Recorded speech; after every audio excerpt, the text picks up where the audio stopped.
Hello friends, इस video में हम बात करेंगे ये टॉपिक के बारे में कि पैंक्रियास के कैंसर से कैसे बचें।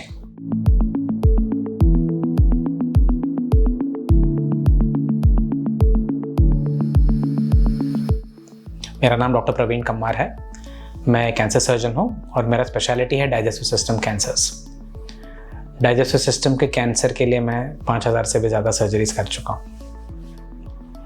तो फ्रेंड्स, पैंक्रियास का कैंसर एक less common digestive system cancer है, बट जब हम बाकी डाइजेस्टिव सिस्टम कैंसर्स के रिजल्ट्स देखते हैं, सो पैंक्रियास कैंसर के रिजल्ट उनके कंपैरिजन में इतने अच्छे नहीं हैं।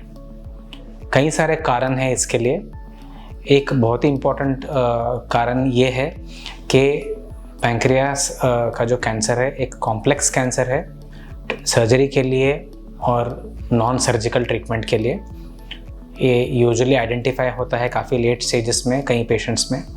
तो इसकी वजह से इनके कैंसर पैंक्रियाटिक कैंसर के रिजल्ट्स दूसरे कैंसर के प्रति कंपेयर करते हैं तो इतने अच्छे नहीं हैं।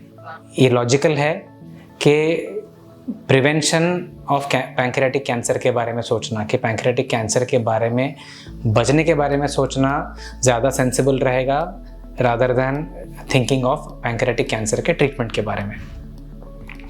तो प्रिवेंशन के बारे में बात करने से पहले हमें ये जानना ज़रूरी है कि पैंक्रियास का कैंसर होता कैसे है।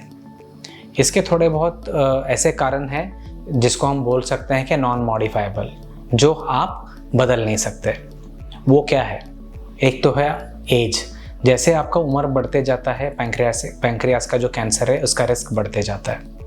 और थोड़े बहुत ऐसे कारण हैं जिसको आनुवंशिक माना जाता है, जो फैमिली में हेरिडिटरी से आते हैं, जिसमें जो पैंक्रियास के कैंसर का जो जीन्स हैं वो आपको आपके फैमिली ट्री से आपको मिलते हैं, जिसका आप बदलाव नहीं कर सकते।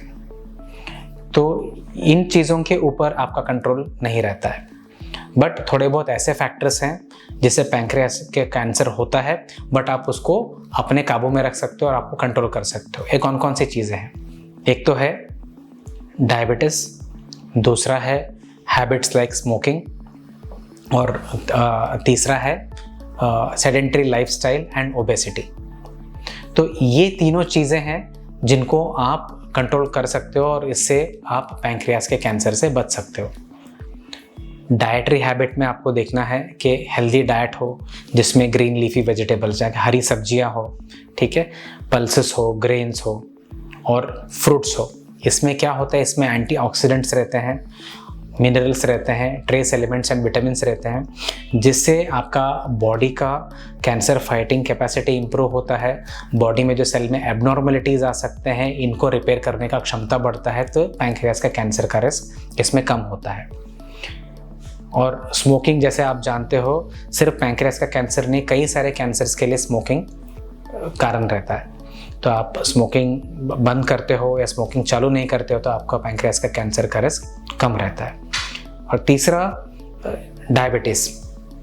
थोड़े लोगों में देखा जाए कि जब लॉन्ग स्टैंडिंग डायबिटीज़ रहता है तो इनमें कैंसर का रिस्क ज़्यादा हो सकता है।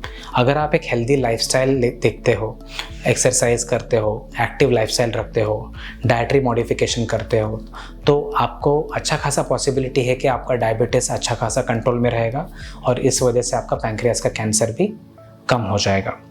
और चौथा एक लेस कॉमन है, जो थोड़े बहुत इसमें माना जाता है कि पैंक्रियास का कैंसर बढ़ा सकता है। ये है जब पैंक्रियास में रिपीटेडली सूजन आता है, जिसको हम पैंक्रेटाइटिस बोलते हैं, ठीक है। बट इसका कारण हो सकता है कि अल्कोहल है, स्मोकिंग है, थोड़ी बहुत दवाइयाँ है। तो इन सब चीज़ों को आप अवॉइड करोगे तो आपका पैंक्रियास में सूजन आने का रिस्क भी कम होता है और हो सकता है कि इससे आपका पैंक्रियास का कैंसर का रिस्क भी कम हो जाए। सो दोस्तों, जैसे हम बोलते हैं, prevention is better than cure.